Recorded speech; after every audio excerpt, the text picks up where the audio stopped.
ciberdelincuencia, transparencia, datos, alfabetización mediática, desinformación, fact-checking, política y, por supuesto, muchos bulos. Con Sara Martínez y Lorenzo Sastre empieza Desmontando Bulos.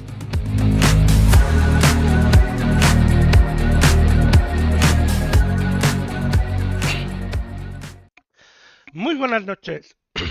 ¿Qué tal? ¿Cómo estamos? Bienvenidos a Desmontando Bulos. Hoy es miércoles 23 de abril de 2025. Son las 9:01, las 8:01 en las Islas Canarias. Y yo soy Lorenzo Sastre. Esto es Desmontando Bulos, como ya os he dicho, y en breve hablaremos con Sara Martínez. Antes de empezar, como siempre, recordaros hacer un repasito rápido de los que ha sucedido durante esta semana. Aunque no me veáis, estoy ahí, estoy ahí en directo. Miraré a ver si puedo conseguir que se vea la cámara, no os preocupéis. Por eso ando un pelín despistado, precisamente. Pero no pasa nada. Estos últimos 15 días, que han sido los que no hemos tenido programa, ya que la semana pasada pues fue Semana Santa y no tuvimos programa, la primera quincena, o mejor dicho, los primeros días de esta quincena, la primera semana de esta quincena, hemos tenido una semana bastante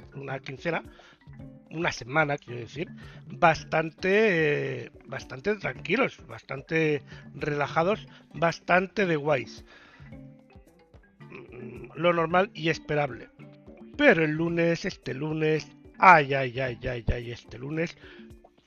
pues tras toda la Semana Santa, se comunicaba la lamentable noticia de que el Papa Francisco fallecía.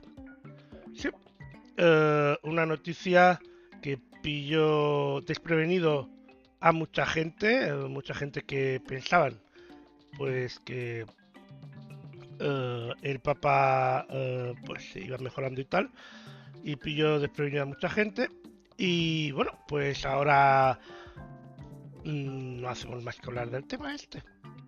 En toda la semana, pues prácticamente parece que no hay otro tema. De todas maneras, hoy tendremos la presencia virtual de Sara. Ya sabéis que de vez en cuando, por motivos de agenda, pues contamos con su presencia, eso sí, virtual. Así que le doy paso a ella, que es la que aquí maneja el cotarro realmente y la que pues sabe del tema. Por cierto, hoy los amigos de la radio deberían oírnos mejor que nunca. Ya veremos, yo iré haciendo mis comprobaciones mientras escuchamos a Sara, contándonos lo que hemos preparado, lo que ha preparado ella, mejor dicho, para este programa. Adelante, Sara. Hola, buenas noches, Lorenzo, y buenas noches a todos a los que nos acompañáis cada semana aquí en Desmontando Bulos.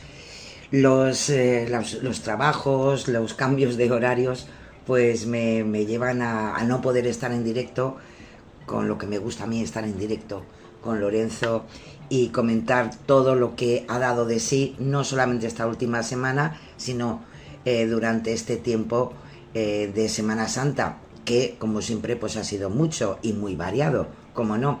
Me imagino que habéis estado, Lorenzo, hablando de lo último en cuanto a la actualidad, marcada evidentemente por el fallecimiento del Papa Francisco y, como no, pues todo el árbol informativo que se crea con estas cosas. Eso sí, que no nos desvíe que los temas económicos, la guerra arancelaria sigue ahí. Parece que tenemos ahí un impasse, pero seguirá como no en las próximas semanas, los próximos meses, porque pues tenemos ahí un problema muy importante y, como no, el rearme, que ya lo anunció ayer el presidente del gobierno, sobre lo que va a hacer España, veremos a ver, y lo que va a hacer la Unión Europea. En fin, mucha información en el aire que posiblemente pues nos tendrá preocupados las próximas semanas. Pero bueno, dando a entender que todo eso pues ya lo habéis comentado, ya habéis hablado, vamos a la estructura de nuestro programa, a todos los contenidos que os queremos traer este miércoles. Como siempre, si te parece, Lorenzo, vamos a comenzar con la ciberdelincuencia, en definitiva, porque es lo que más directamente nos puede hacer pupita a nuestro bolsillo y evidentemente a nuestros datos personales y etcétera, ¿no? Y como no, todas las semanas tenemos algo. Vamos a empezar con una que nos trae Maldito Timo, que es un mensaje que ha podido llegar a diversos usuarios, donde supuestamente, como no, provienen de una entidad bancaria, supuestamente, en este caso CaixaBank, y es un nuevo intento de timo a través del smishing, una técnica que ya sabéis usan los timadores para hacerse con tus datos personales y, lo peor, tus datos bancarios. El SMS te llega a la misma conversación, que esto tiene miguita, en la que normalmente se reciben, si eres usuario de CaixaBank, pues normalmente donde recibes esos mensajes oficiales de la entidad bancaria, por lo que detectar que estás ante un intento de timo pues puede ser un poquito más difícil, ¿no? A eso se le suma el sentido de urgencia, como no, ya sabéis, eso es prioritario con estos mensajes, como una operación online desde un nuevo dispositivo, y por tanto te incitan a ingresar inmediatamente al enlace que te envían y a seguir los pasos que te indican. Ese enlace del SMS, eso sí, te redirige a una página fraudulenta que suplanta la identidad del banco. Es appcaixa.es, incidenciapersonal.com, una dirección web que no tiene nada que ver con la oficial de CaixaBank, que es caixabank.es. Eso es muy importante siempre ante estas situaciones, ver a dónde nos llevan. Claro, al ingresar a esa dirección web, te redirige a esta página en la que te piden poner tu usuario y contraseña de la banca online, y por tanto pues ya tenemos abierto el camino para quedarse con estas credenciales. ¿Qué debemos recordar siempre? Pues que igual que CaixaBank, igual que el resto de entidades bancarias, siempre nos dan el aviso de que nunca van a pedir nuestras claves de acceso de la banca digital, y por tanto ya de entrada, si te las piden, aunque te dé esa sensación de veracidad, pues ya puedes tener la duda, ¿no?, de que eso no es así. Como siempre, si has facilitado los datos personales, practica el ego surfing para comprobar que no se está haciendo un uso indebido de los mismos. También, si has facilitado los datos de tu tarjeta bancaria o tus credenciales, contacta con tu entidad cuanto antes para contarles lo ocurrido y, por tanto, tomar las acciones necesarias. Y como siempre os decimos también desde aquí, pues recopilar todas las evidencias de cómo se ha producido el timo y denunciar siempre ante la Policía Nacional o la Guardia Civil, ¿vale? Así que, ojito nuevamente con estos intentos de smishing.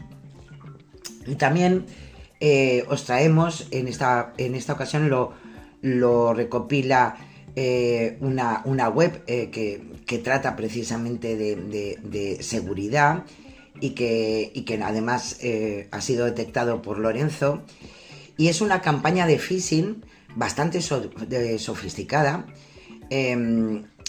donde los mecanismos de seguridad pues se quedan un poco en entredicho, como es un gigante tecnológico como es Google.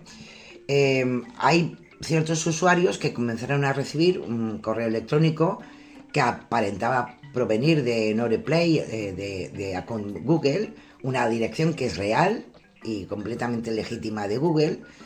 Los mensajes alertaban sobre una supuesta solicitud de seguridad e incluían enlaces a páginas de soporte también con apariencia oficial.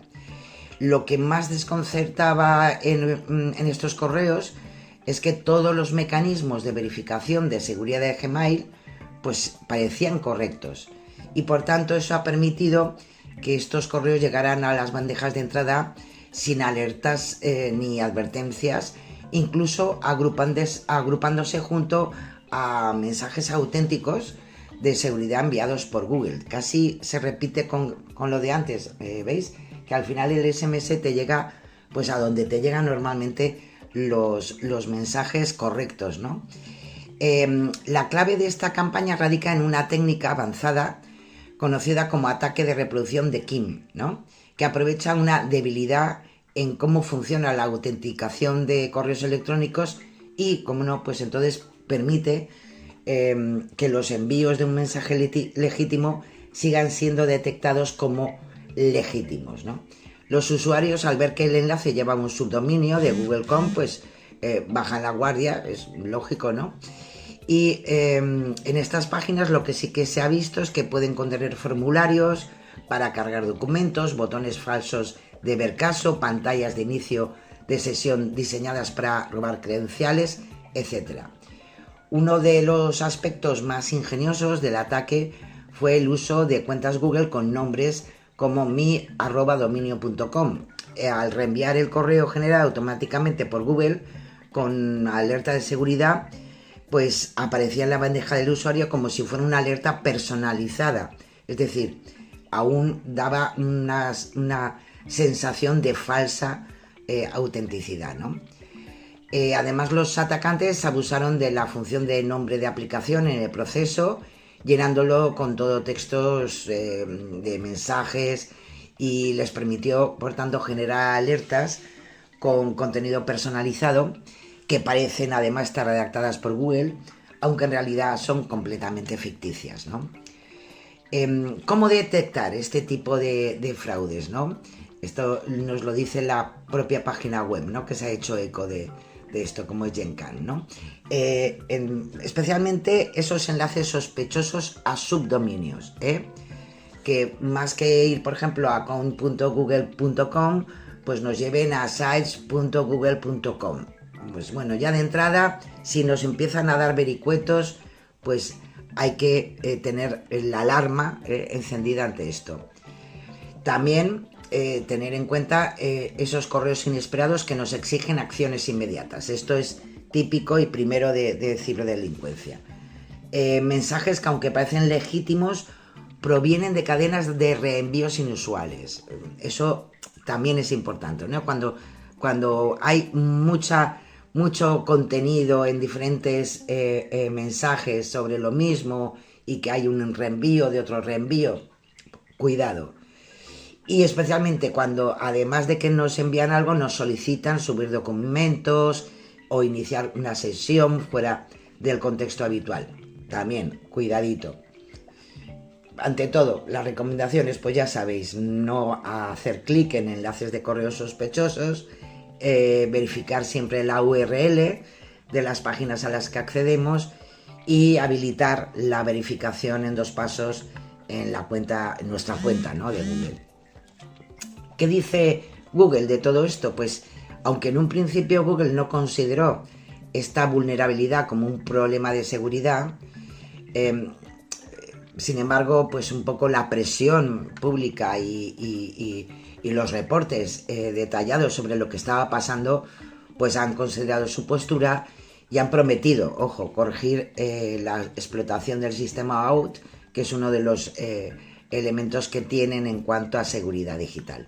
Así que bueno, ojos atentos a este tipo de cosas, y eso sí, esperemos que esta vulnerabilidad pues sea detectada y arreglada por Google. Pero bueno, ahí está, porque es importante, es interesante, porque nos vamos a veces a casos que son mucho más evidentes, pero en este caso que se detecte una campaña así a partir de Google, pues sí que nos puede crear más problemas. Y como siempre, también en este ámbito de la ciberseguridad, sabéis que nos gusta siempre dar un vistazo pues a las campañas de información que realizan los cuerpos y fuerzas de seguridad del Estado, especialmente en estos ámbitos, ¿no?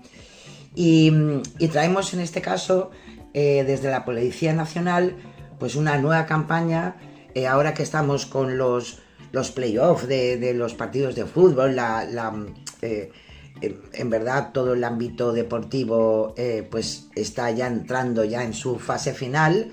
Estamos ya a finales de abril, viene mayo, junio, ya sabéis, las ligas empiezan ya a sus últimos partidos para ver quién gana o no los diferentes trofeos, ¿no? Y en este caso la Policía Nacional hace un llamamiento especialmente a esa homofobia que no es parte evidentemente del juego ni del deporte y que desgraciadamente pues en fin, tenemos que verlo muchas veces en los campos, ¿no? de esos partidos, ¿no? De fútbol o de otro deporte. Pero bueno, hay que reconocer que especialmente en el fútbol pues este tipo de situaciones se produce y nos recuerdan esta situación. En el deporte el valor se mide en cada jugada. Pero ¿qué pasa si el rival está fuera de la cancha? Ten presente que portar pancartas con mensajes homófobos o incitar al odio en la grada puede ser un delito y como tal lo perseguiremos. El respeto y la tolerancia son nuestra prioridad, así que si eres víctima o testigo, denuncia, porque la homofobia en el deporte no es ningún juego.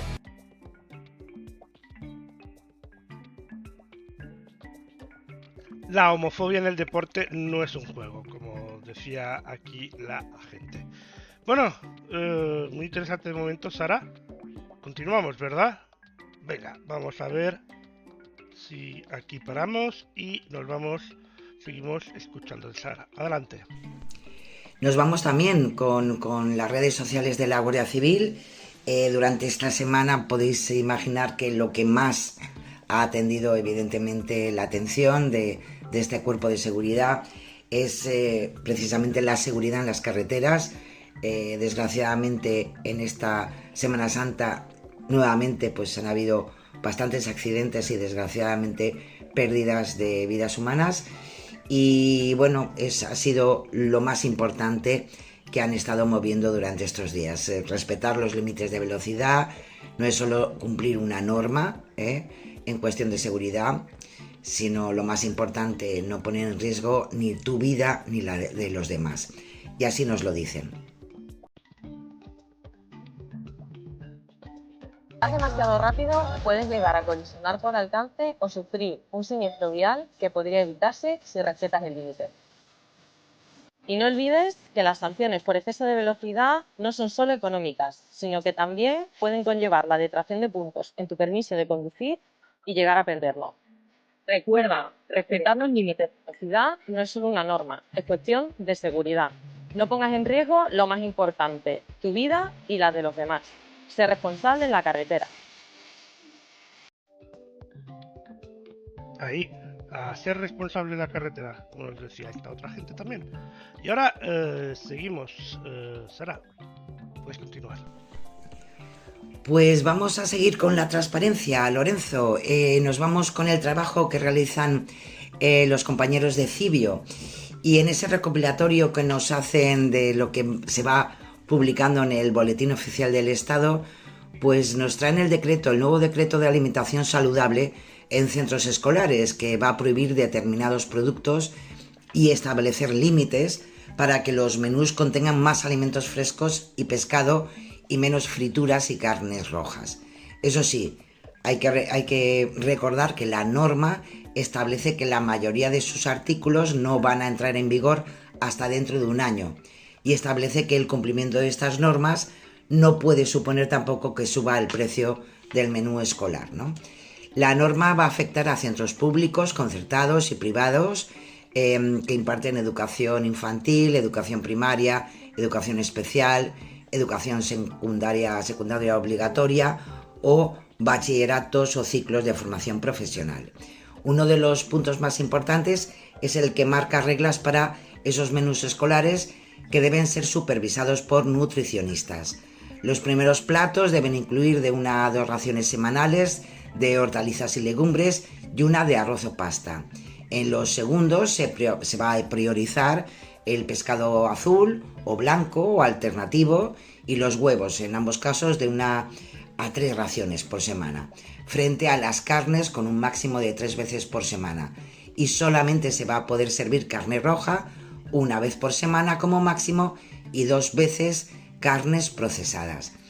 Las guarniciones también deberán ser ensaladas entre 3 y 4 días de la semana, dejando fuera otro tipo como las patatas, que solo se van a poder servir 1 o 2 veces.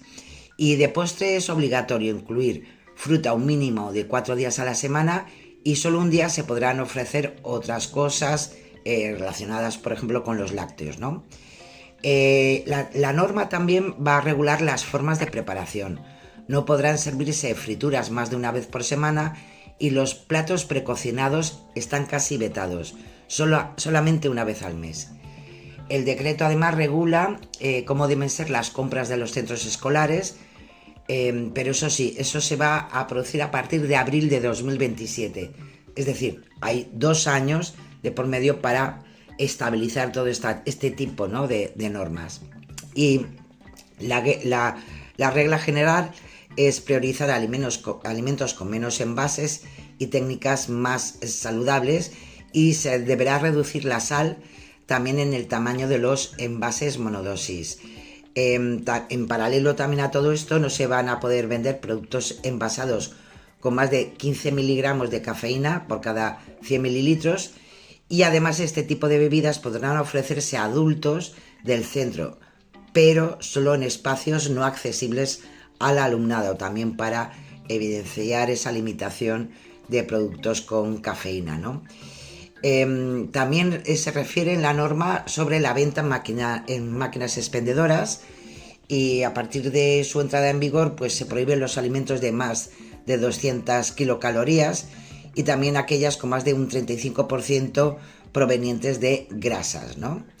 Así que bueno, ahí están estas nuevas medidas. En definitiva, son medidas sanitarias buenas que pueden ayudar a una mejor educación, especialmente a la hora de comer, y que eso nunca viene mal. Así que bueno, ahí están las medidas, y ahora viene un tiempo para poderlo poner en marcha. Y nos vamos a los datos y al contexto, ¿no?, que también son importantes. En esta ocasión, en cuanto a los datos, como siempre de Europa Press Datos, os traigo los datos, los últimos que tenemos sobre el paro en España, según la EPA, y tenemos esa primera gráfica con la evolución cuatrimestral. Hay que decir que el número total de parados en España es de 2.595.499 personas en el trimestre cuarto de 2024. Es decir, estamos hablando ya de datos confirmados, ¿no? Esto ha supuesto y supone un 5,76% menos respecto al trimestre anterior. La tasa de paro es del 10,61% respecto a los datos de los 3 meses anteriores. Y si nos vamos a la siguiente gráfica, vemos cómo ha ido cambiando, ¿no?, el empleo y el paro, ¿no?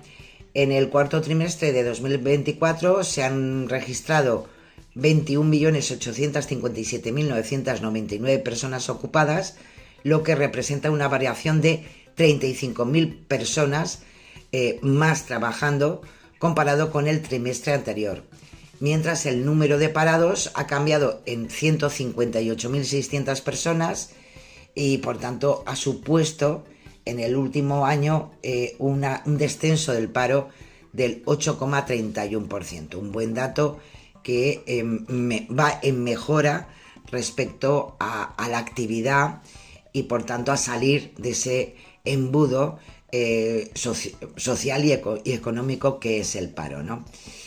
Y si nos vamos a la siguiente gráfica, ya sabéis que siempre nos gusta traer lo que es el día a día y los datos específicos comparativos con las comunidades autónomas, y podemos ver en la siguiente gráfica que nos estará poniendo Lorenzo estos últimos 12 meses, lo que supone y lo que ha supuesto la creación de empleo en cada comunidad autónoma, donde vemos que ha habido un buen crecimiento, bastante en comparación en zonas como Ceuta o en Asturias y La Rioja, donde ha tenido un buen incremento en la creación de empleo. Le siguen luego Castilla y León, Andalucía, Islas Baleares, Aragón, Castilla-La Mancha, Cantabria, Galicia, y luego en esos incrementos Ya, pero más pequeños, pues estaría Extremadura y Canarias. Son las comparativas respecto al crecimiento. Otras comunidades que en este momento no nos salen a ellos porque no ha habido ni un cambio, ni a favor ni en contra, con lo cual, bueno, pues siguen con su mismo nivel, ¿no? Y luego también os he querido traer un dato que es muy importante, porque a veces esa macroeconomía nos deja sin ver algunos elementos que también son importantes socialmente, y es el dato sobre los hogares con todos sus miembros en paro, que sería la siguiente gráfica, ¿no? Como podéis ver, mientras el porcentaje de hogares con al menos un miembro activo en el que ninguno de sus miembros está empleado es de un 5,89%. En los últimos 12 meses, este número de hogares con todos sus miembros en paro ha cambiado, pero es una bajada muy pequeña, es del 0,71%, un 0,71 punto porcentual. Pero bueno, en definitiva sí que es verdad que va bajando, aunque como podéis ver, pues evidentemente esas situaciones aún todavía pues crean carencias y situaciones que deben mejorar. Y estamos hablando de eso, de un 5,89% de los hogares. Así que ahí hay algo, un poquito más de gestión en todo esto. Pero bueno, ahí están los datos y veremos la semana que viene otros que también son interesantes para hacernos un poco la idea de lo que tenemos, ¿no?, entre manos.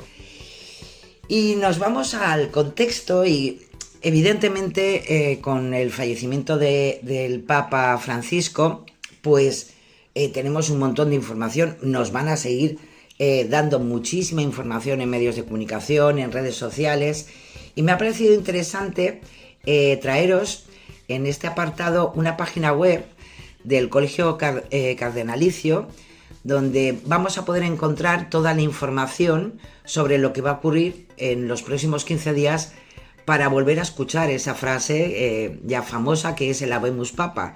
Evidentemente Francisco ha fallecido y entramos en el tiempo de ese cónclave, porque estamos pues eso, con esa sede que no está ocupada, y vamos de cara a la elección de ese nuevo Papa, ¿no?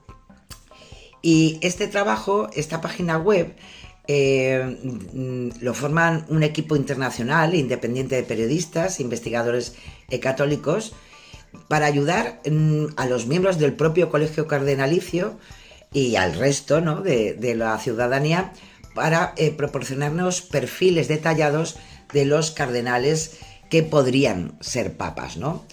Es un estudio que se ha realizado en colaboración con el Sophia Institute Press y con el Cardinalist Magazine, y se está investigando exhaustivamente varias docenas de cardenales candidatos a ser papas, y especialmente para publicar esos perfiles que nos den información sobre quiénes son, y porque votar ya sabemos lo que van a votar, pero importante conocerlos, que no, a lo mejor podemos conocer a los de nuestro país o no, pero bueno, menos por supuesto cardenales de otras zonas del mundo, ¿no?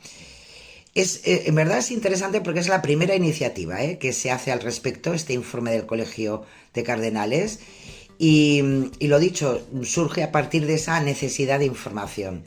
Este informe, como podéis ver en su página web, ofrece los perfiles completos, una guía con código de colores que muestra la postura del cardenal en 10 temas clave, mientras que una tabla bastante intuitiva permite comparar su postura con la de otros cardenales, ¿no? El sitio web además también ofrece un mapa interactivo y estadísticas que muestran la distribución geográfica de este colegio, ¿no?, cardenalicio. Como puntos informativos importantes: el cónclave para elegir un nuevo pontífice tras el fallecimiento del Papa Francisco va a estar compuesto por 135 cardenales. Hay que decir al respecto que el Papa Francisco nombró al 80%, unos 108 cardenales electores, Y de sus nombramientos, el 37% son europeos. Y hay una balanza más o menos equilibrada entre el resto de continentes. Entre Asia con un 18,5, África y América del Sur con un 13,9 cada uno y Norteamérica con el 12,9. El menos representado es Oceanía, también es más pequeño, y suma un 3,7%. Pero en verdad, como podéis ver, hay representación evidentemente más mayoritaria en ciertas zonas que en otras, pero hay una representación bastante general, ¿no? Del total de cardenales que van a participar en esta discusión, Europa evidentemente es el continente más representado en el cónclave, son 53 cardenales respecto de los 135. La nacionalidad más común en el cónclave actual es la italiana, con 17 cardenales, seguida de la de Estados Unidos con 10 y la brasileña con 7. La española es la cuarta más repetida, junto a la francesa, con 5 cardenales cada uno. ¿Y los españoles quiénes son? Bueno, pues está Antonio Cañizares con 79 años, José Cobo, el más joven, con 59, Ángel Fernández con 64, Juan José Omeya con 79 años y Carlos Osoro con 79. Ellos son los representantes de España en el cónclave, ¿no? Todos ellos fueron nombrados por el Papa Francisco, salvo Antonio Cañizares, que fue nombrado por Benedicto XVI. La media en general también de la edad de los cardenales en el cónclave es de 69,9 años, es decir, son ya mayorcetes, ¿no? La edad más alta es de 79 y hay 15 cardenales con esta edad. En el lado contrario, pues el australiano Mikola Bishok, que también fue nombrado por Francisco, es el más joven, con 45 años. Casi yo creo que luego estaría el siguiente más joven, sería el madrileño José Cobo, con 59 años. Y en el cónclave, en fin, por un dato, pues acordaros que solamente pueden votar aquellos cardenales menores de 80 años, y es algo que ya se estipula en la Constitución Apostólica de la Iglesia, que además fue publicada por el Papa Juan Pablo II en su artículo 33. Así que bueno, ahí están los datos. Es interesante ver cada uno de los representantes de ese cónclave, de todos esos cardenales, y me parece muy interesante por esa comparativa que podemos ver respecto a algunos temas candentes de la actualidad, sociales, políticos, económicos, y sobre las posturas que han ido tomando estos cardenales durante estos años. Así que bueno, un poquito más de información no nos viene mal, más que nada porque evidentemente vamos a tener conclave, ahora vamos a tener el funeral, pero en verdad de lo que ya se está hablando es de ese conclave que nos dará en definitiva pues el nombre del nuevo Papa que tendremos a partir de ahora, ¿no? Y bueno, espero que os haya gustado este ámbito del contexto para tener más información veraz y verificable. Y como no, nos vamos a la alfabetización mediática. Nos vamos nuevamente con el editor jefe de stopfake.org, con Jeff Fredrickson, que reflexiona con los compañeros de Learn to Check sobre algo también interesante: ¿quién está ganando dinero con la desinformación? Y en concreto con la desinformación rusa, que sabemos que está ahí y que trabaja, evidentemente. Si hay sanciones, si son efectivas y cómo, algo también interesante, cómo protegernos para esa libertad de expresión que también tiene que estar reflejada en nuestro ámbito informacional, ¿no? Así que os dejo con esta pequeña píldora informativa y de comunicación sobre esta temática. Vamos a escucharlo, Lorenzo. Vamos allá.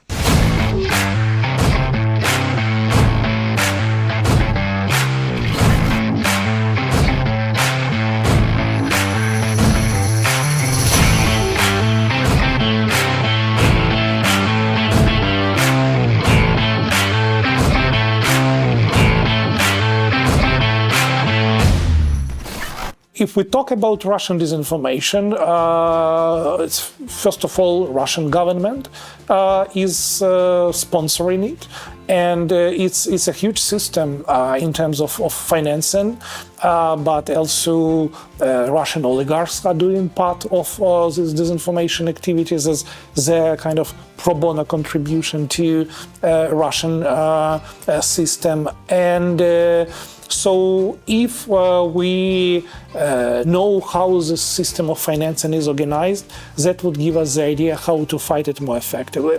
For example, when sanctions were introduced against RT in France and in Germany, it took 1 year actually in both cases to stop them functioning, but they disappeared as important players. You know, so from this point of view, we can say that sanctions are effective.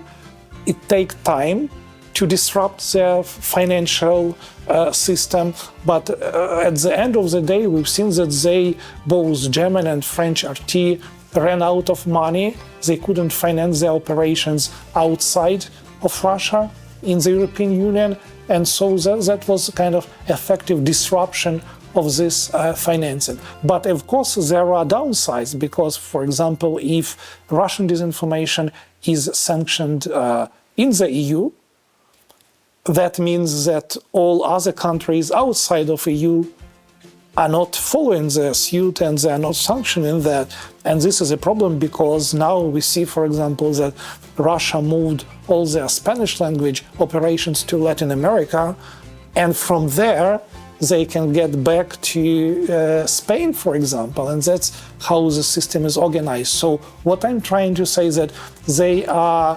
very adaptive, they are very flexible, they try to find the new ways to be around.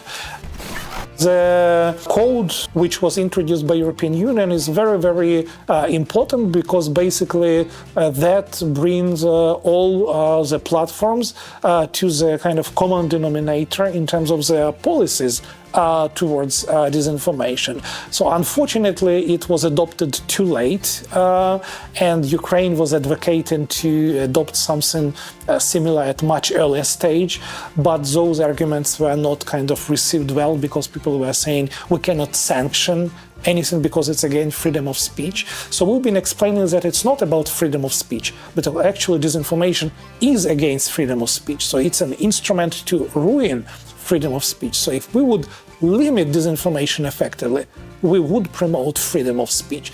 And now we see that almost all social media companies are effectively participating in this to different extent of effectiveness. But on the other hand, we see, for example, Twitter withdrawn from this code, and we see how things are changing very quickly when Twitter becomes the main platform for promoting Russian disinformation content.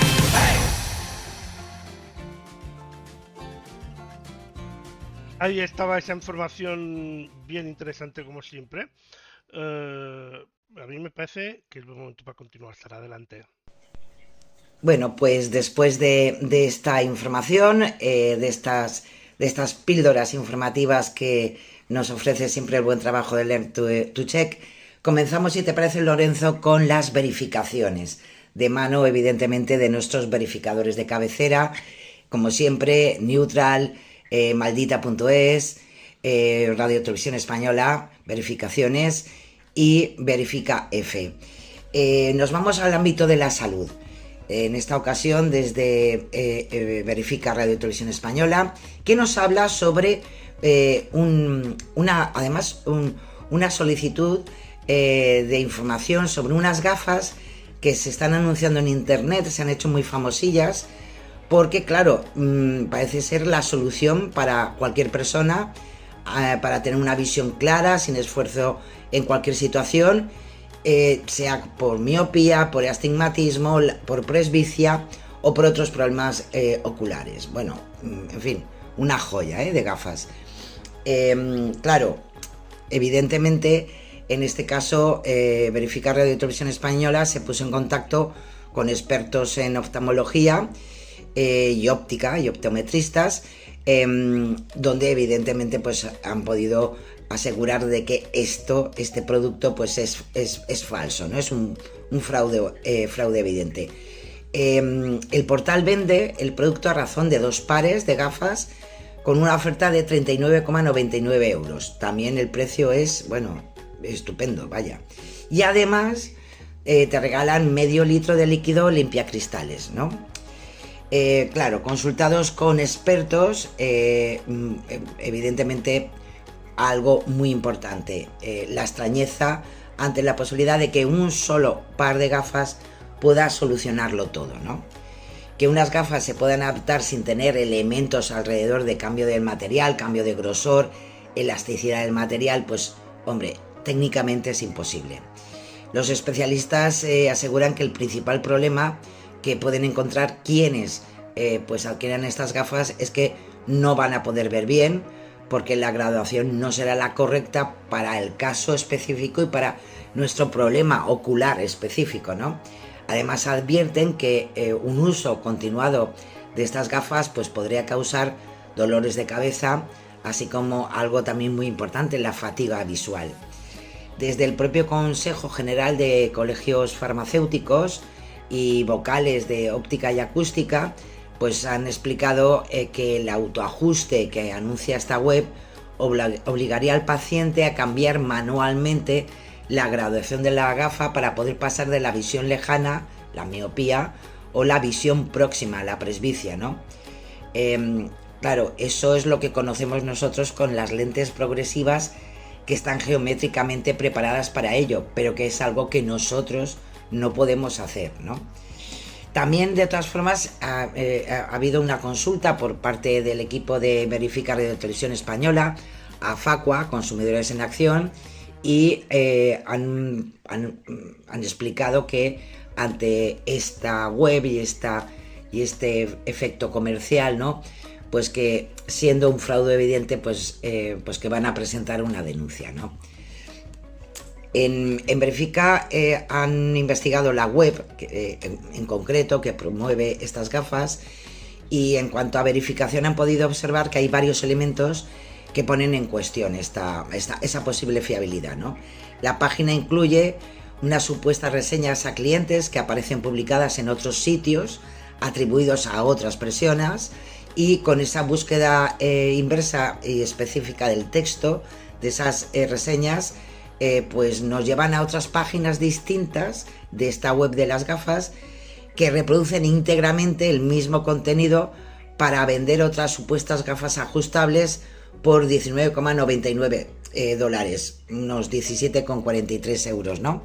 Es decir, se repite en otros lugares y en otros sitios, y además de paso más baratas, ¿no?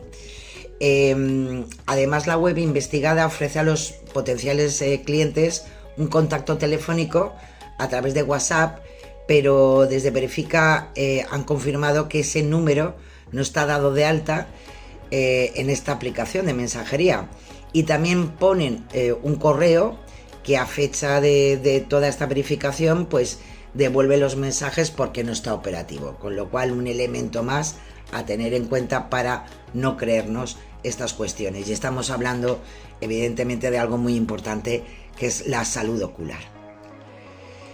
Nos vamos al ámbito también ahora ya de la política, y nos vamos con un vídeo que lo protagoniza Pedro Sánchez. Hemos dicho al principio del programa que estamos en ese tiempo, ¿no?, de rearme de la Unión Europea, de sus países miembros, de la situación del contexto geopolítico tan especial, por decirlo de alguna manera, que estamos viviendo.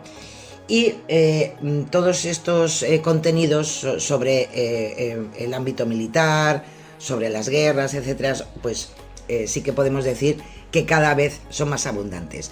Y este es un ejemplo. Se ha hecho viral un vídeo en el que nos dicen que Pedro Sánchez anuncia que los jóvenes entre 18 y 35 años deberán ejercer el servicio militar obligatorio durante 9 meses. En estas imágenes virales se le atribuye una ley aprobada el 7 de abril de 2025 que confirmaría esta nueva obligatoriedad del servicio militar. Hay que decir de entrada que es falso, el vídeo está manipulado y en las imágenes originales Sánchez no hace mención del servicio militar obligatorio. No hay tampoco ningún registro de esa presunta ley aprobada el 7 de abril. Y además el audio, pues también, como bien ha podido comprobar Neutral, pues el audio tiene trazas de haber sido generado con inteligencia artificial. Algo que ya sabéis que desgraciadamente cada vez se utiliza más por el bulerío, ¿no? El vídeo del presidente del gobierno podemos ver que viste una camisa blanca, una chaqueta azul y una corbata verde. Se trata del mismo atuendo que lo hemos podido comprobar que portó en la sesión plenaria en el Congreso de los Diputados el pasado 26 de marzo. En ese día sí que es verdad que Sánchez compareció sobre la situación geopolítica y el gasto en defensa, y al finalizar pues también luego se celebró una sesión de control, ¿no? Como todos los miércoles. En ninguna de sus intervenciones en esa sesión, como se puede además comprobar en el diario de sesiones, Sánchez hizo ese presunto anuncio sobre el servicio militar obligatorio para los jóvenes españoles. En el vídeo viral también se distingue parte de la marca de agua de una cuenta de TikTok del diario El Español en algunos fragmentos, o sea, no en todos. Por eso posiblemente podemos decir con garantías de que el vídeo está manipulado. El periódico El Español publicó un vídeo del presidente del gobierno dirigiéndose al diputado del Partido Popular, Rafael Hernando, pero en ningún caso en el vídeo original, en ese corte del vídeo original, Pedro Sánchez está hablando de ese contenido. Los fotogramas coinciden con las imágenes que estamos verificando, ¿no? Porque hacen los mismos gestos, pero de nuevo no hace mención a ese servicio militar. También, como os decía antes, el vídeo viral presenta indicios de que el audio que lo acompaña ha sido generado con la IA, ¿no? No solo no hay constancia de esas afirmaciones, sino que podemos ver al escuchar los cortes en la voz que hay cortes y que además en algunos casos hasta hay una especie de voz, ¿no? Que queda así como metálica. Bueno, pues eso es lo que nos han intentado vender. El primer registro del vídeo es una publicación del usuario de TikTok mentes.dementes.oficial del pasado 7 de abril. Y el perfil de ese usuario, que indica ya de entrada que es una cuenta de humor, ha compartido ya numerosos vídeos de celebridades haciendo afirmaciones controvertidas, pero que han sido generadas por inteligencia artificial, con lo cual pues podemos considerar que esta es una más. Así que lo dicho, no es cierto, es un bulo, no es verdad que haya ninguna ley, ninguna legislación al respecto en abril sobre ese servicio militar, y además es un vídeo manipulado por IA. Nos vamos, Lorenzo, nos vamos a la política internacional, que también, como siempre, pues está bonita e interesante. En este caso nos vamos a dentro de lo que es la Semana Santa, nos vamos a uno de los bulos que normalmente todos los años, además de los pasos de Semana Santa, pues también tenemos los pasos buleros de Semana Santa. Y una vez más, pues se ha difundido y se ha hecho viral un artículo web que afirma que los musulmanes demandarán a España ante el Tribunal de Estrasburgo por las procesiones de Semana Santa. Nuevamente, tenemos que decir que es un bulo. El Tribunal Europeo de Derechos Humanos no ha registrado ninguna denuncia en este sentido, y también, en este caso, la Comisión Islámica en España también lo ha desmentido, porque serían en tal caso los que habrían puesto, ¿no?, esa denuncia. Todo empieza con un mensaje desde el 11 de abril que se comparte en X más de 1000 veces y que difunde una imagen de un artículo con el titular: los musulmanes demandarán a España ante el Estrasburgo por las procesiones de Semana Santa, y entrecomillan, es una ofensa al Islam. Como os decía, en contacto los verificadores, en este caso Verifica Radio Televisión Española, con el Consejo de Europa, del que depende este Tribunal Europeo de Derechos Humanos, pues ha desmentido que la Corte de la Haya haya registrado ninguna denuncia de esta naturaleza, ¿no? Por su parte, también, como os decía, la Comisión Islámica no consta y desmiente que primero haya hecho una afirmación así o, lo peor de todo, que hayan demandado a España por esta situación. Hay que tener en cuenta que haciendo búsquedas inversas de ese artículo web, que si se difunde esa imagen, pues en verdad lo encontramos desde 2016. Es decir, es lo mismo que ya se intentó colar ya desde 2016 sobre esa demanda de los musulmanes contra España por la Semana Santa.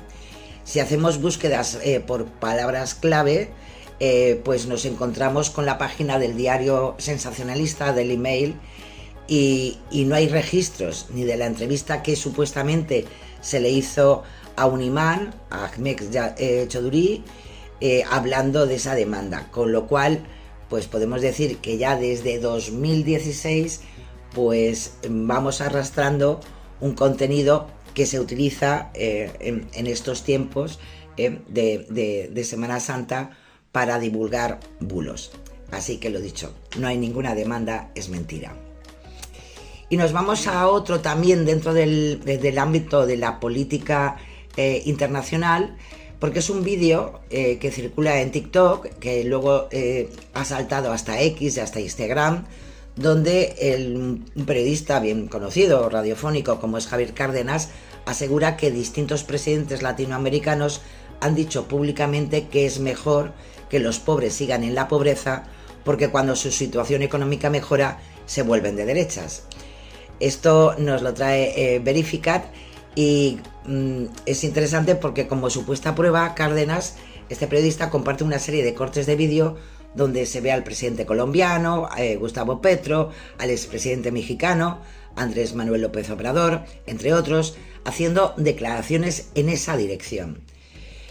Para Cárdenas y las publicaciones que republican su vídeo, las afirmaciones de los políticos demuestran que te quieren pobre y que quieren que la clase media desaparezca. ¿Qué hay que decir al respecto? Los vídeos han sido sacados de contexto, aunque las figuras políticas que aparecen en el vídeo se han posicionado públicamente a favor de la idea de que cuando las personas en situación de vulnerabilidad mejoran económicamente, su voto vira hacia la derecha. En las intervenciones originales no afirman que la pobreza sea mejor y que la deseen para seguir teniendo votos, ¿no? En otros momentos de la misma entrevista, que ahora se ha cortado y se ha difundido de esta manera, reivindican la mejora social de las personas con menor capacidad económica de sus países, ¿no? Así que es una manipulación un poquito burda, ¿no?, sobre unas declaraciones para descontextualizar pues las declaraciones de estas personas, de estos el presidente colombiano o el expresidente mexicano, ¿no? Con lo cual no es cierto ni se puede hacer una afirmación como la que al final se ha hecho viral. Seguimos. Nos vamos al ámbito del odio y la xenofobia y de alguna manera todos los verificadores durante estos días, desde el lunes que se supo del fallecimiento del Papa Francisco, pues han hecho un recopilatorio sobre los bulos bastante extremistas que la figura del Papa pues ha tenido durante todo este tiempo, ¿no? También por eso el Papa Francisco era consciente, ¿no?, de estos ataques, y por eso también la importancia que le daba precisamente a la información veraz, a los medios de comunicación que se comporten como baluartes, ¿no?, de los hechos, ¿no?, y no de las intencionalidades.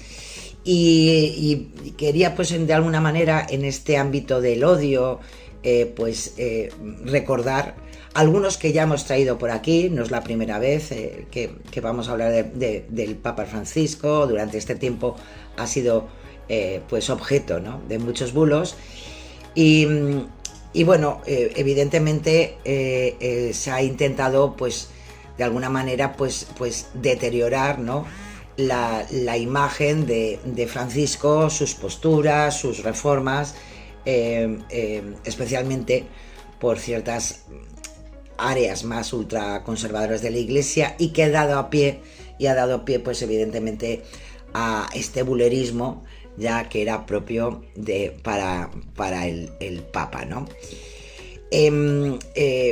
Acordarnos de algunos, por ejemplo, católicos critican al Papa Francisco por haber saludado a un sacerdote satánico en Bérgamo, ¿no?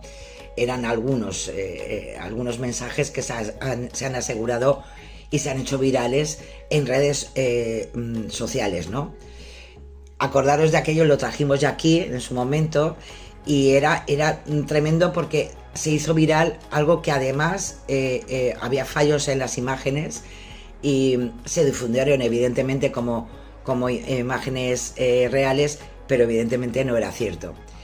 También las redes han vinculado al Papa con viejas teorías de la conspiración para acusarle de imponer dentro y fuera de la Iglesia Católica los preceptos de la élite, ¿no?, globalista, a la que, según estos mensajes, sirven personajes tan dispares como Bill Gates o George Soros o los Illuminati. También hemos traído en muchas ocasiones este tipo de bulos. En foros especialmente norteamericanos surgió este año la falsa afirmación de que Francisco había pedido la creación de un gobierno global para someter a la población, una afirmación que desde ahí pues cruzó fronteras y circuló además en diversos idiomas. Pues en realidad esos mensajes tergiversaban, una vez más, el discurso del Papa por el Día Mundial de la Paz, en el que hizo un llamamiento a los países ricos a condonar deudas de los estados más pobres y a desarrollar una nueva arquitectura financiera que conduzca a la creación de un documento financiero global, ese sí, documento, no gobierno, basado en la solidaridad y la armonía de los pueblos. Su mensaje, lejos de pedir, lo dicho, una implementación de un gobierno mundial, pues volvía a andar una vez más en el compromiso, ¿no?, con los más desfavorecidos. También un revuelo importante fue lo que causó la decisión del Papa de que los sacerdotes pudieran bendecir a parejas en situación irregular o del mismo sexo, lo que llevó a numerosos internautas a afirmar falsamente que la Iglesia había legalizado las bodas homosexuales. También se viralizaron mensajes que decían que Francisco había instado a las mujeres europeas a reproducirse con inmigrantes musulmanes para combatir la baja tasa de natalidad.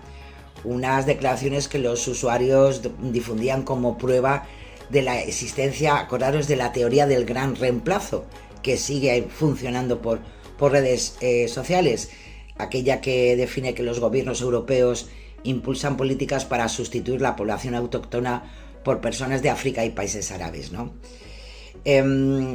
Estas publicaciones tergiversaron una entrevista al diario católico francés La Croix que Francisco concedió en 2016 y en la que señaló la importancia de integrar a los inmigrantes que llegan a Europa, sin mencionar nada acerca de que las mujeres deban reproducirse con inmigrantes musulmanes.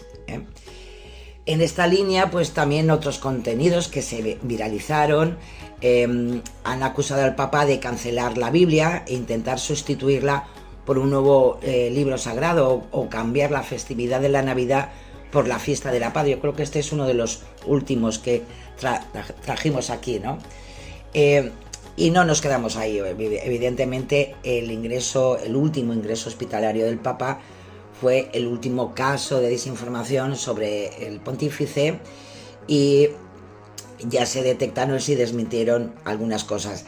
El que más se viralizó en redes sociales pues fue una supuesta imagen de Francisco dentro del Hospital Gemelli de Roma donde aparece, ¿no?, vestido con una sotana, un solideo blanco, recostado en una camilla con un respirador que le cubría la boca y la nariz, ¿no? Todo eso, pues evidentemente un contenido realizado con herramientas de inteligencia artificial y evidentemente pues eran falsas, ¿no? Así que bueno, un recordatorio de todo lo que ha dado de sí la imagen de Francisco, del Papa Francisco, y de todo lo que se ha viralizado como bulos durante todo este tiempo. Así que ahí está el resumen sobre su paso por las redes sociales también. Seguridad.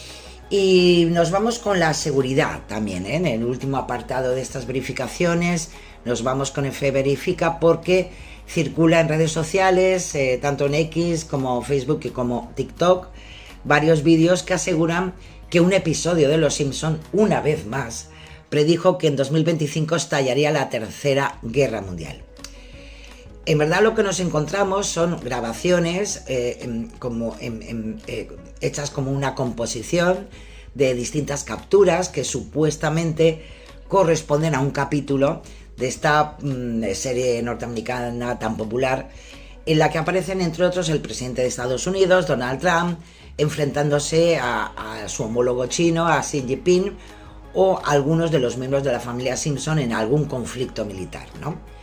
A estas imágenes les acompaña una voz en off que narra la supuesta predicción de la ficción, aunque cada contenido da una fecha distinta. Algunos aseguran que en la serie se habló del 20 de abril como el día en que podría estallar el conflicto, mientras otros pues hablan de a finales de año, etc. Bueno, el 20 de abril ya no han acertado, ya ha pasado y no ha estallado nada. Estamos todavía muy revolucionados, pero por el momento no tenemos ese estallido de la Tercera Guerra Mundial. La búsqueda, si hacemos una búsqueda de esas imágenes, ¿no? A dónde nos pueden conducir, a qué episodio en concreto, ¿no? Nos puede conducir de la serie de Los Simpson. Bueno, pues nos llevan como mucho al inicio del 14º episodio de la temporada 23, donde Ken Broman, el presentador de informativos, anuncia que hay un simulacro de un ataque nuclear de China contra Estados Unidos, pero en ningún momento se anuncia que la ofensiva se hará en 2025. Si revisamos el episodio, demuestra que las imágenes que difunden los mensajes no forman parte tampoco de ese episodio. Las citadas instantáneas contienen errores llamativos que nos permiten darnos cuenta que no se trata de fotogramas reales de la serie de dibujos animados. En una de las imágenes en concreto aparecen personas sin pupilas en uno de los ojos, una bandera china con 2 estrellas grandes, cuando ya sabéis que la bandera oficial china solamente tiene una estrella, o incluso a Bart Simpson con el mismo collar de perlas blancas que su hermana Lisa, ¿no? Es verdad, no es la primera vez. Los Simpson son casi 800 episodios emitidos, pues ha traído muchas veces en redes sociales tramas muy locas, ¿no? Que todos podemos recordar si hemos seguido esta serie, ¿no? Pero también es verdad que las redes sociales han intentado jugar mucho a esto de que pues ya se vio en Los Simpson, ¿no? Bueno, pues una vez más hay algunas que sí que a lo mejor tienen una cierta relación, pero en concreto ya esto es un paso más adelante y no es falso y además con imágenes falsas es falso que una vez más Los Simpson pues predijeran que en 2025 estallaría la Tercera Guerra Mundial. Bueno, vaya por Dios, vámonos al fact-check. Y ya si te parece, Lorenzo, nos vamos al fact-checking. Nuestros políticos ahora están más en fin, van a coger yo creo que les ha sentado bien las vacaciones, eso siempre sienta bien, a ellos también, pero bueno, van subiendo el tonito. Y en esta ocasión vamos a empezar con el fact-checking a Pilar Alegría, la ministra de Educación y Formación Profesional, que bastante ha tenido también en redes sobre su paso por un lugar de Teruel y bueno, todo el desmentido que tuvo que hacer. Pero eso sí, no, lo más importante es que el acoso en redes sociales hay que reconocer que es bastante lamentable y no es la primera política. Hay muchos políticos y muchas políticas que tienen que sufrir estos acosos y no creo que les deberíamos darle pues hombre, la posibilidad de que se sigan haciendo. No es nada positivo, pensémoslo de verdad, ¿no? Pero bueno, vamos al fact-checking de lo que sí que dijo, ¿no? En concreto fue en una sesión de control, esto era un poquito antes de Semana Santa, donde Pilar Alegría criticó que en el presupuesto de la Comunidad de Madrid pues había una reducción del 30% para las universidades públicas. Bueno, aunque los centros públicos madrileños exigen, y eso es cierto, hay movilizaciones los próximos días, sobre una mayor financiación al gobierno de Isabel Díaz Ayuso, la partida destinada a universidades públicas en los presupuestos de la Comunidad madrileña, hay que decir que con los datos en la mano, ha aumentado.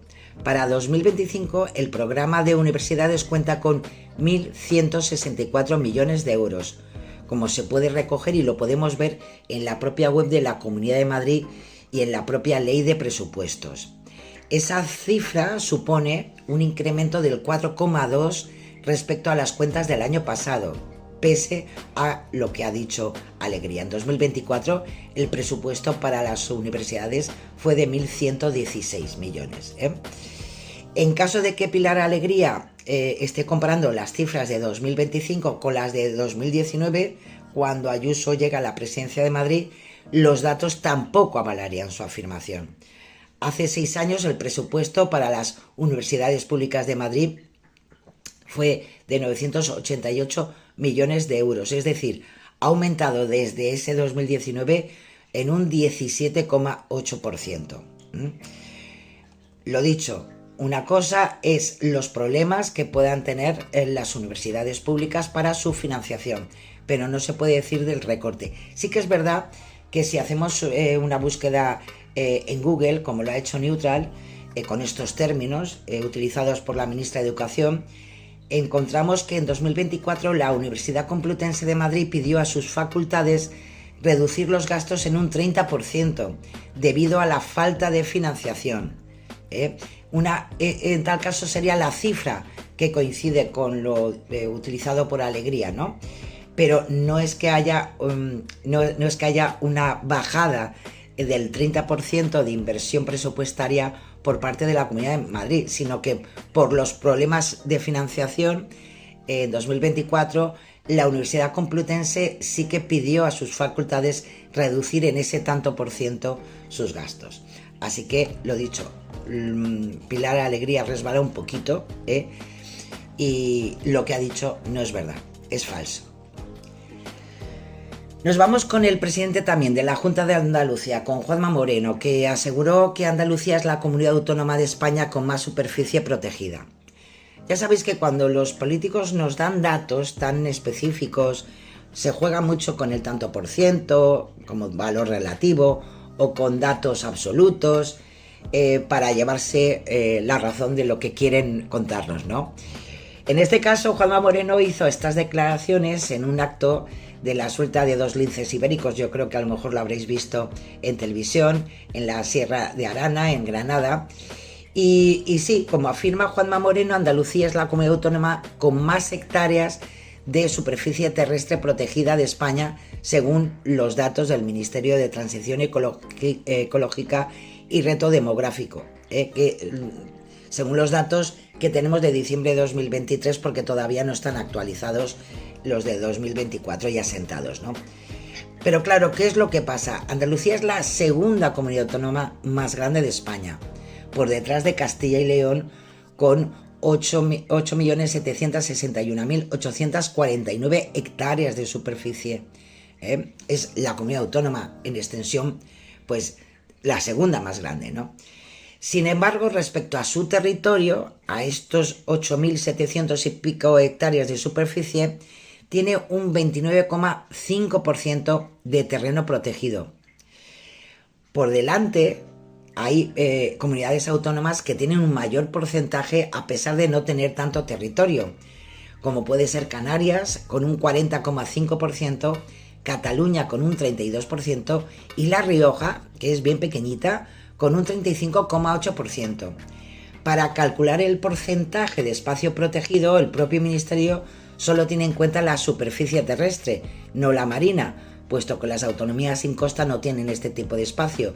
Pues aún así, si se incluyera el espacio marino, Andalucía tampoco sería la autonomía con más superficie protegida de España, en términos relativos, estamos hablando de datos del tanto por ciento, sino que se encontrarían en un quinto lugar por detrás de Canarias, de Baleares, de La Rioja y Cataluña.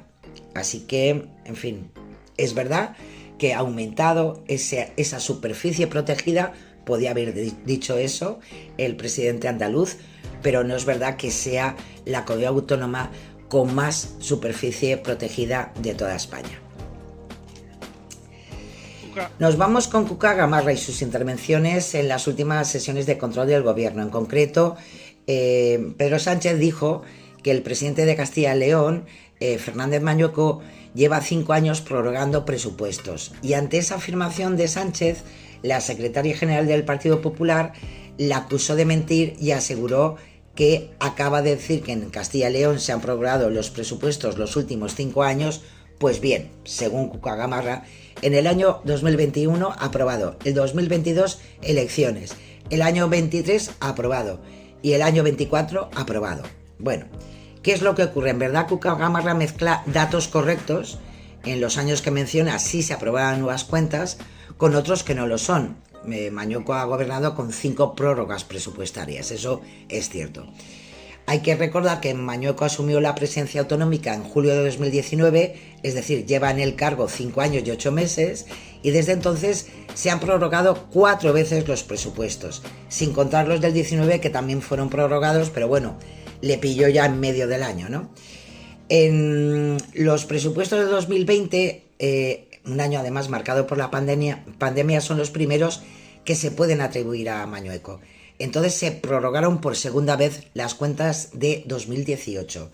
En 2021 sí que es verdad, se aprobaron. Para el 22, año en el que se celebraron elecciones, se prorrogaron los del año anterior. Pero ojo, tampoco es ninguna, en fin, no es ninguna razón, porque ni el Estatuto de Autonomía de Castilla y León ni la Constitución indican que no se puedan presentar cuentas para un año electoral. En 2023 sí que se aprobaron y en 2024 se prorrogaron los del 2023. Eso sí, en mayo de 2024 se presentaron y aprobaron unas cuentas nuevas para lo que quedaba de ejercicio. Por tanto, también ahora en 2025 se han prorrogado los que salieron adelante en mayo del 24 y por el momento pues tampoco tiene nuevas cuentas, ¿no? Así que podemos decir que la afirmación de Cuca Gamarra tan impositiva, pues hombre, es engañosa. No vamos a decir que es falsa porque sí queda algún dato que es cierto, pero lo mezcla luego con datos que no son reales. Así que se lo vamos a poner como engañoso. Pedro Sánchez. Y vamos a terminar este fact-checking con Pedro Sánchez, el presidente del gobierno, que afirmó que el proyecto de la Comunidad Europea de Defensa, la CED, sufrió un revés inesperado cuando en 1954 la derecha francesa se negó a firmar su tratado constitutivo. Es interesante este fact-checking que hace Neutra de las palabras de Pedro Sánchez, porque nos pone en antecedentes de cuestiones importantes de la Comunidad Europea y más con el tema del rearme y de la defensa, ¿no? Los 6 países fundadores de la Comunidad Europea del Carbón y el Acero, lo que era el CECA, que nos lleva al año 50 para esa creación de la Comunidad Europea de Defensa y que de alguna manera quería crear ese ejército común tras la derrota de la Alemania nazi en la Segunda Guerra Mundial, pues es un poco el inicio de lo que conocemos hoy la Unión Europea, ¿no? Y respecto a lo dicho y la afirmación realizada por Pedro Sánchez, es cierto que la Cámara Baja francesa rechazó el tratado constitutivo de la CED, de esa Comunidad Europea de Defensa. Pero ojo, no solo fue la derecha, sino otros partidos tampoco apoyaron esa alianza defensiva. En concreto, la Asamblea adoptó el principio de la CED y un año después se celebró una reunión en París con los países que establecieron ese tratado de defensa común. Sin embargo, durante el proceso, tanto la sociedad como la mayoría de los partidos franceses vivieron una intensa división ideológica, y que lo podemos ver en los propios centros de historia contemporánea, ¿no? Si hacemos un poquito de historia. En concreto, mientras el movimiento republicano popular de Robert Schuman, que era la democracia cristiana, defendía la CED como un paso hacia la Unión Europea, otras formaciones ideológicamente distintas entre ellas, como el Partido Comunista Francés o la Agrupación del Pueblo Francés, que era del general de Gaulle, pues rechazaban esta alianza. Y tras días de debates y aplazamientos, al final, el 30 de agosto de 1954, la Asamblea Nacional Francesa votó una moción que permitía cerrar el tema definitivamente, lo que suponía el rechazo a este tratado de la CED. Dicha moción salió adelante con 319 votos a favor y 264 en contra, por lo que no se ratificó finalmente este tratado de defensa. Por lo tanto, la afirmación de Sánchez es engañosa, ¿no? Ya que señala un revés inesperado por parte de la derecha francesa al no firmar el tratado, cuando otros representantes también desde la izquierda y el centro rechazaron la Comunidad Europea de Defensa en Francia, tal y como podemos ver en el debate parlamentario y podemos comprobar en ese debate parlamentario del 30 de agosto de 1954. Así que engaños, lo vamos a dejar así. Y bueno, Lorenzo, hasta aquí todos los contenidos que os quería comentar en este miércoles, ¿no? Es importante porque hoy también es un día muy interesante, porque es el Día Internacional del Libro. Y de esto espero que pueda dar tiempo, porque os traigo pues un corto realizado por el equipo de Leria Films para festejar y desear a todos un feliz día del libro. Como dijo André Maurice, la lectura de un buen libro es un diálogo incesante en el que el libro habla y el alma contesta. Y eso es un poco lo que han querido dejar expresar en este corto que os traigo para finalizar nuestro programa. Por mi parte, como siempre, Lorenzo, un placer haber estado aquí con vosotros. Espero, y así será, que el próximo miércoles estaré en directo con todos vosotros. Es mucho más reactivo el poder contar todos estos contenidos. Os deseo lo mejor durante estos próximos 7 días. Si os quiere, besiños. Besiños, Sara, muchas gracias como siempre por habernos traído un programa increíble. Vamos a ver esta reflexión final sobre este día, el día de San Jordi, el Día Internacional del Libro. Dentro.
Pues hasta aquí llega el programa de hoy. Muchas gracias a todos por haber estado ahí, como siempre. Nosotros volvemos dentro de 7 días, pues con más bulos y con más actualidad.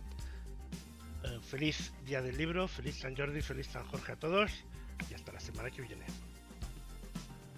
Adiós.